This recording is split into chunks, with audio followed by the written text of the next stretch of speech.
Hi everyone, Heavy782 here, back with another podcast, and today we are talking about the Nightsisters arc. I have with me the Husky Dog 7. Say hello.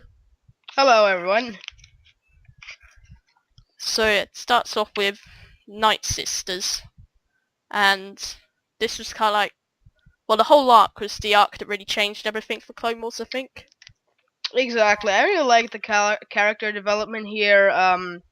How we see how ruthless Darth Sidious is. That he just says like, "Oh my God, we're gonna kill Ventress now. She's growing too powerful." And how interesting how also Dooku is like how he sort of bonded with Ventress. Even though he's like also a ruthless Sith Lord. Yeah. But in the end, he still executes the order. Dooku's almost like a scapegoat in this. It's just like Ventress is going after him the whole time when she should really be going after Darth Sidious. Exactly. That wouldn't end up too well for her though. No. We want to keep Ventress alive. Yeah. And he'd be a bit hard to track down, I think. Yes. So, anyway, yeah, this is basically what kicked Season 3 into high gear, because before we had some okay episodes and some not so okay episodes, like Yeah. we had a lot of Like politics and whatnot. Senate murders. Was that in season 3? No. That was That was season it. 2, right? Yeah.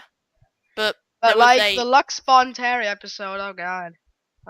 and there was the Pursuit of Peace, which was probably the most boring. Exactly. That was got a Yeah. speeder bike chase, but it's not really a too amazing one. Yeah, because like in the trailer they said for season 3 it said secrets revealed, but not many secrets are revealed until now. Like, okay, maybe not very big secrets, but it definitely got more interesting. Yeah. I think what secrets were actually revealed? I have no idea. That is Well, that Ventress was Ventress's origin is in Dathomir. I don't know. yeah, I guess that's And her like whole mainly about Ventress and her childhood, like how she was a Jedi before, and I guess there's a bit about with the Mortis arc, there are some secrets revealed in that kind of. yeah. But like only for Anakin. For us, it's already obvious that he's gonna become Darth Vader. But Yeah. Anyway, so Nightsisters, the first episode of this 3-part yeah, arc.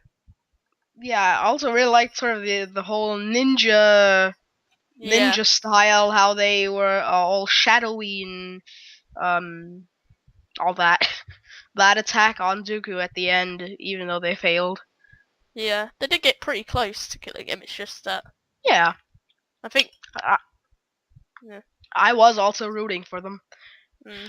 Except they can't really win because of episode 3, but Exactly.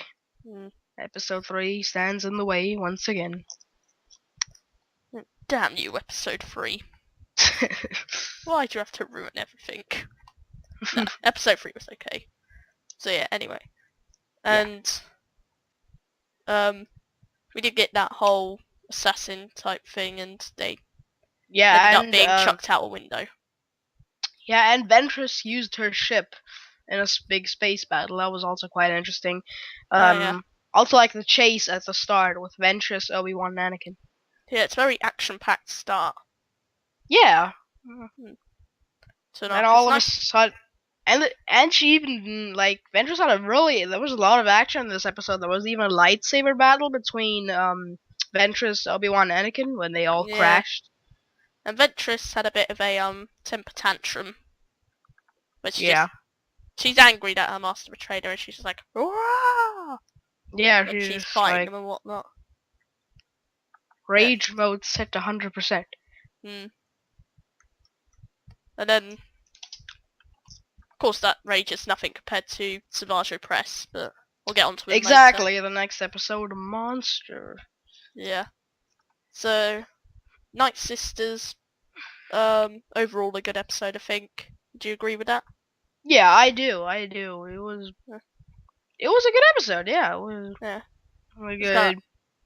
I expected it to introduce Savage Oppress, really, But then again, the Savage Oppress Reno was only really Well, in it I for I one think episode. I think it was fine to like sort of Set the have this scene. first like a little set the scene, this introduction for the first half of the episode. Also introduce Ventress to Yeah. to Dathomir and all of that, and then like this just first of all without a big plan, this good old fashioned revenge that they attack Dooku back. Yeah. But, Yeah, I think it was fine with the pacing and all that. yeah. Thing is, with this arc, they kind of like made it out like Savage Oppress was the main part of it. He was kind of like the highlight, but no, he wasn't the main part of it. Ventress was really. Yeah, without Ventress. Ventress, none of this would have happened. Yeah. So Monster. This is kind of like probably Ventress's darkest episode, I think, Yeah. because she's really kind of like brute. She's really killing all these people and whatnot, and not being a very nice person. Yeah, but she was really badass, like Yeah. almost massacring all those. Well, not massacring, but she didn't kill a lot, did she? But hurting all of the Night Brothers. Yeah. She only killed 3, I think, didn't she? Yeah, Because there was she the one who doesn't. she threw a spear into, the one who, and then there were the 2 who she got with that scythe like Yeah, thing. right. Oh, yeah, she doesn't give a crap. She's just like, No. These are just basically her pawns in her game against Count Dooku. exactly, and So Savage Oppress, when you first meet him, he's actually quite a nice guy, really. well, yeah, but then he just brutally massacres those Jedi freaks. Yeah, but Not that's freaks, but Master and Padawan. because he was his mind was altered to serve Ventress and whatnot, and Yeah, that was really yeah, would have been interesting to see like Savage sort of get back to his senses while he actually did that in the end and also leave Ventress, but him sort of questioning what he did to his brother Farrell. What's he called? Farrell? Feral, I think it was Yeah. something like that. So Right. yeah, there's a kind of a trend with these Night Brothers names. Yeah. But anyway, so Savage Oppress turns into the hulking monster we know him as in this episode. He doesn't even get his double-bladed lightsaber in this episode. Actually, he gets that in the next episode.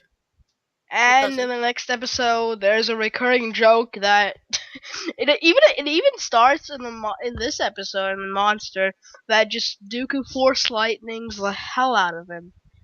Yeah, like Kentucky Fried Savage. Well, where did you find that joke? I have no idea. Ooh, don't want to play that. No.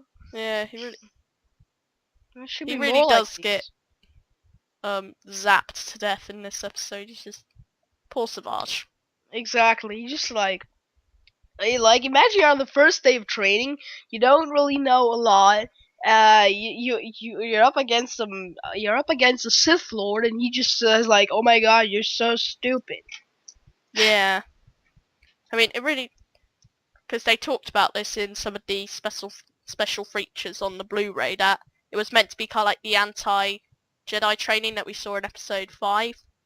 Kind of like how that's all about patience and whatnot. And then this is all about do it first time or you get electrocuted. Yeah, well, they did a pretty good job at it if they wanted to show that. Yeah. And it kind of like shows how with Sith their power comes from their rage, and with Jedi it comes from... Yeah, but sometimes, I don't know if it's just the expanded universe, but sometimes the Sith's power is described as like them feeding on the anger or like feeding on any anger of their enemies, sort of like because that's why it's also explained to be that's how they explain it, that the Sith always make the Jedi angry. Like, Yeah, for example, Darth Maul says to Obi-Wan, reminds him that he killed his master, and yeah, and revenge. exactly. Yeah, and that could be true. I think it's also to kind of like make with the Sith, their rage focuses them, but with the Jedi, it kind of like I think he wanted to do that to make Obi-Wan make mistakes. Kind of like he was too angry that he's just striking Yeah, blows exactly. without He's thinking not about it. concentrated anymore. He's just Yeah, well, he is concentrated, but on the wrong thing, on his hatred, not yeah. on his skills. And then then we got the massive three-way fight between Yeah, that was Ventress, yeah. yeah, Yeah, that fight was actually pretty good. yeah, and the death of King Katunko, which Oh, yeah, I don't know, it was a little unnecessary, but yeah, they could have just chose a random delegate who we've never met before, but no, they exactly. chose him. Well, I guess it some was a things just money-saving gotta. thing. Didn't have to make a Yeah. new model or anything. They just repeated the old one. But yeah, Yeah. so That's probably why. yeah, But yeah, Ventress. I like this episode. Also, well, yeah, at the end we got hinted to Darth Maul. That Yeah, we was saw really his face in the crystal ball type thing. yeah. Even though it was like his face wasn't it like it wasn't from the Clone Wars model. It was like it looked more like Episode 1 to me. Yeah, maybe. I think I'll look it up. I'm on the StarWars.com now, and I think it's the last one in the slideshow. Right. And Um, it's hard to tell. It's so distorted and whatnot, but no, it doesn't look like the episode. No, not the episode. It doesn't look like the Clone Wars one did. It, really? de- Oh, it definitely okay. looks a bit different. So Yeah, it does. might be episode 1, or it might just be the distorting. Yeah, Yeah, because I'm also seeing it now because he doesn't really have all these I don't know. It it's hard looks to just say. It looks a bit more bulky, maybe. yeah, exactly. That's exactly what I was thinking. Of course, it's made in Clone Wars animation, so it's not. Yeah, it's still in a similar style, but yeah, that was probably maybe Uh, an early model they had, which they changed later to their needs and whatnot. yeah, but it does look really similar. Yeah. I think I'd say it's a mix between episode 1 and Clone Wars. Yeah, I can agree on that. So yeah, I think it was probably an exciting arc, and it got better from here really. Yeah, I thought Nightsisters was a really good introduction, and also the character development was really good here. Yeah, We especially had for like Ventress. yeah, Ventress returning back to her home. Savage then at the end like having enough of Dooku and escaping. Yeah, And it was also interesting how Talzin could where that Ventress and Savage could like both be on Dathomir at the same time, but they sort yeah, of just hide away from each other. yeah. It's interesting who Mother Talzin is really. What side she on and whatnot. Exactly, that's like really confusing. Because Uh, she wanted Darth Maul to be resurrected, and then Ventress exactly, goes and fights but I Darth think Maul. yeah, but I think she cares a little bit more about Ventress because basically she's this whole leader Yeah, of the Nightsisters, and yeah. Ventress I think is former Nightsister. she basically wants Ventress to let go of the galaxy and whatnot, and just be a Night Sister until all the Night Exactly. Sisters are gone. Then she just like get out of here, Yeah. do what you want now. Yeah, because of all this threat, because of all these threats, like Darth Maul and maybe Ventress, the galaxy mainly cares about. Like Mother Talzin can basically control them already with her weird magic powers. She doesn't fear Darth Maul or well, Ventress wouldn't attack Mother Talzin, no. Yeah. But she, Yeah, she's definitely an interesting character who I would have liked to see more of, and we probably would have done if Clone Wars hadn't been cancelled. I don't really think so because they said, well, okay, yeah, if Clone Wars had continued for 3 more seasons that they planned, they said, yeah. But in the bonus content, no, sadly. No. So I envisioned a big fight between Muller Towson and Darth Sidious. You That kind of would see be that really happening. interesting. Yeah, because I think these two are kind of like on a similar level, maybe not the same level, but Yeah, but I don't know, like, if for Darth Sidious only fights when it's really personal for him. And this is really personal. He just like how Dooku sent Grievous, he would send Dooku to fight Talzin, or maybe even Grievous only. Um, yeah, Probably Grievous wouldn't be a match for her, but he only yeah. like really does the personal stuff because Darth Maul, of course, that was really personal. He left him behind in that shaft, and now he's back. Hmm. And I guess since he basically trained Dooku and Darth Maul, they'd kind of like be on a very similar level. And since Darth Maul also has Savage, if he just sent Dooku in, then Dooku would probably get defeated. Yeah, well, Maybe since yeah, he's been trained for longer, he may hold his own a bit more. But I think he yeah. Dooku probably, definitely has. Well, Dooku, you know what Dooku will do? He'll just force lightning the crap out of Savage again. yeah. Like Darth Maul, I don't know. It would be pretty evenly matched because like Darth Maul is more the lightsaber artist, and Dooku is more of the guy more of the force guy. Yeah. So that would be really interesting, actually. But What is it with the Zabraks getting force lightning all the time? Like the Night Dwellers. I don't know. It's just like an ongoing joke. I'm not sure. I don't know. Because the end of the Lawless, um, it was Maul just getting Yeah. zapped by Sidious, and in this arc we got Savage constantly getting zapped by Dooku. I So, guess someone on the Clone Wars team has really dark humor. I yeah. don't know. Or maybe they just really don't like the Night Brothers. Maybe they're just like, okay, you brought them back. Well, I'm gonna